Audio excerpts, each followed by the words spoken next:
야, 경제브리핑 시간입니다. 천 차장 전해주실까요? 네. 최근에 그 대형마트 규제와 관련해서 이제 동네 슈퍼들이 네. 많이 논란이 되고 있지 않습니까? 동아일보 같은 경우에는 대형마트 10개라도 덤벼 66제곱미터 동네 슈퍼의 기염이라는 제목으로 그 서울 도봉구 방학동에 있는 오마트의 사례를 소개를 하고 있는데요. 오마트요? 네. 네. 이분은 22년간 슈퍼를 경영을 하셨는데 네. 워낙 이제 그 주변에 그 대형마트라든지 이런 게 많아가지고 그 가게 문을 거의 닫기 직전까지 작년에 몰렸는데 처음으로 한번 그러면 그 전에는 막 그런 가게야 목이 좋으니까 장사가 잘 되다 이렇게 스스로 위안을 삼았는데 네. 실제로 한번 그런 데를 이렇게 가보고 눈을 뜨게 됐답니다. 그래서 처음으로 가게를 한 지 22년 만에 소비자 관점에서 자기를 한번 바라봤더니 거칠 게 너무 많더라 해서 이제 실제로 그 대형마트도 벤치마킹하고 편의점도 벤치마킹하고 했더니 무려 매출이 10배로 늘었다고 합니다. 예, 실제로 어떤 뭐 구멍가게나 슈퍼에 가보면 물건 지역을 하나 싸놓고 그러면 물건 좀 싸더라도 가게가 좀 꺼려지는 그런 경향이 있는 건 사실이죠. 이분 같은 경우에도 이제 과거에는 그 문 앞에 이렇게 냉장고, 지저분한 냉장고 이렇게 쌓아놓고 하니까 들어가기도 불편하고 이렇게 들어가도 기분 나쁘지 않습니까? 근데 이제 그런 거 다 깨끗하게 정리하고 안에서 뭐 컵라면도 끓여 먹을 수 있는 그런 편의점처럼 이렇게 하고 했다고 하는데요. 예. 많은 좀 사례가 이게 참고가 돼서. 네. 근데 이분 한 달 매출이 6천만 원까지 된다 그러는데 실제로 남는 이익은 얼마나 되는지 그게 안 써 있어요. 그 보니까. 절대 공개 안 하죠. 네, 다음은 그 조선일보인데요. 그 미국 그 연수 가는 분들 그 대개 이제 가면은 뭐 그랜저 미국에서 타다가 한 1년 정도 타다가 가지고 오면 한 1,000만 원 정도 남는다 이런 얘기를 많이 하지 않습니까? 네. 오늘 출연한 이진환 기자도 뭐 다음 달 샌프란시스코로 연수를 가는데 그게 이제 그 최근에 현대차가 그 미국에서 차값을 많이 올렸습니다. 그러면서 손익계산서를 뽑아봤더니 오히려 한 350만 원 정도 그랜저를 살 경우에 미국에서 사는 게 더 비싸다. 아, 그렇습니까? 네. 보통 거기가 좀 가격이 싸서 네. 유리하다고 생각을 하는데 그렇지 않은가 보죠? 그렇죠. 작년이나 한 재작년까지만 해도 한 1,000만 원 정도 남는 걸로 그렇게 얘기가 많이 됐었는데요. 네. 세상이 많이 바뀌는 것 같습니다. 다음은 그 중앙일보는 그 FTA 소식을 섹션에 이제 자세히 전하고 있는데요. 이제 그 미국과 FTA, 그다음에 EU와 FTA를 계기로 해가지고 그 관세가 인하된 주요 22개 품목을 분석을 해봤더니 네. 15개 정도는 가격이 내린 걸로 나타났다고 합니다. 그래서 그 대표적인 게 유럽 같은 경우에는 와인이 한 23%가량 가격이 내렸고 미국은 체리가 한 48%가량 가격이 내렸다고 합니다.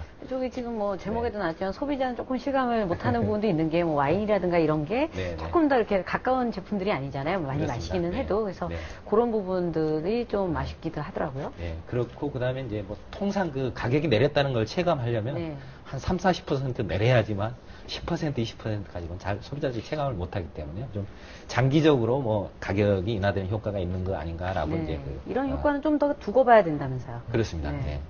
그리고 이제 그 수출 면에서는 사실 그 FTA 효과라는 게 네. 소비자 차원에서는 외국 제품을 싸게 쓸 수 있다는 메리트 있는 거고 네. 우리 그 제조업체들 입장에서는 상품을 우리가 그 가격 경쟁력을 강화할 수 있다는 장점이 있는데요. 그 미국 같은 경우에 지금 면제품이라든지 인조섬유 제품 같은 게 그 수출이 굉장히 많이 늘어나고 있고 그 다음에 그 콘덴서 같은 경우에는 무려 31배나 수출이 늘었다고 합니다. 아, 많이 늘었네요. 네, 그렇습니다. 다음은 한국경제입니다. 한국경제는 그 최근에 이제 만기 우리 주택자금 대출을 받으신 분들이 많은데 올해 한 23조 8천억 원 가량이 그 5개 은행에서 만기가 돌아오는데요. 지금 집값이 떨어지다 보니까 이제 흔히 그 담보 인정 비율이라고 해서 은행들이 이제 집값의 한 60%까지 대출을 해주는데 집값이 떨어지다 보니까 갑자기 이게 담보 인정 비율이 과거 60%였는데 막 80%, 85% 네. 올라가는 가게들이 있어서 이런 경우 이제 은행에서 갑자기 그 대출 금액 일부를 갚아야만 다시 대출을 해주겠다라고 하고 있어서 갑자기 뭐 5천만 원 1억씩 급전을 마련해야 되는 분들이 많아가지고 더구나 그래서 이제 집을 팔아서 이걸 갚으려고 해도 집이 안 팔리니까 그렇죠. 빚 갚으려고 다시 대출을 받아야 되는 그런 상황에 몰리는 가게가 많다고 합니다. 예. 그리고 마지막으로 그 한국일보는 그 김태희 가방, 고소영 가방 이런 그 마케팅 문구가 최근에 그 많이 많죠. 예, 네. 등장했는데요.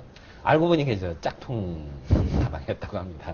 그래서 서울 본부세관이 이 짝퉁 가방을 만들어 유통시킨 일당을 검거를 했는데요. 5만여 점이고 가격으로는 이게 정가 기준으로 따졌을 때는 약 500억 원에 이르는 가격이라고 합니다. 지금 국내 그 짝퉁 시장 규모가 어느 정도 되시는지 혹시 전혀 16조 원이 나왔어요. 16조 원이요? 네, 저는 한 그렇습니다. 3, 4조 이렇게 얘기하려고 했었는데 몇 배가 되는지 모르겠네요. 예, 엄청난 그렇습니다. 시장이네요. 네, 그렇습니다. 근데 이제 최근에는 그 짝퉁도 그 특 A급 짝퉁 같은 경우에는 국내에서 거의 감별을 못 합니다. 그래서 뭐 본사에 보내서 이게 가짜인지 아닌지 너무 알아보는. 정교하게 해서. 네, 그런데 이제 이 특 A급 같은 경우에는 이제 그 단속을 국내에서 강화하다 보니까 요즘은 이제 중국에서 만들어서 들여오는 경우가 많다고 합니다. 예, 하여튼 뭐 짝퉁 뭐 철저한 단속이 있어 이거 국가 경쟁력이나 국가 이미지도 많은 정정이니까 뭐 국가당국에서도 아마 좀 철저한 좀 단속이 있으면 좋겠습니다. 이 슈토크 저희가 준비한 내용은 여기까지입니다. 여러분들 그 편지 써보신 적이 언제 있으십니까? 요즘 뭐 휴마티폰이다 이메일 뭐 하다 보니까 빠른 걸 추구하다 보니까 저도 잘 안 쓰게 되는데요.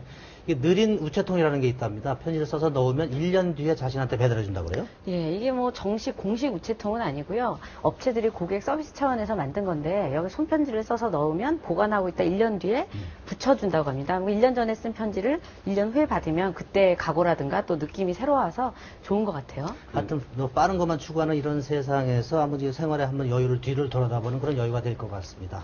저희는 월요일 날 다시 뵙겠습니다.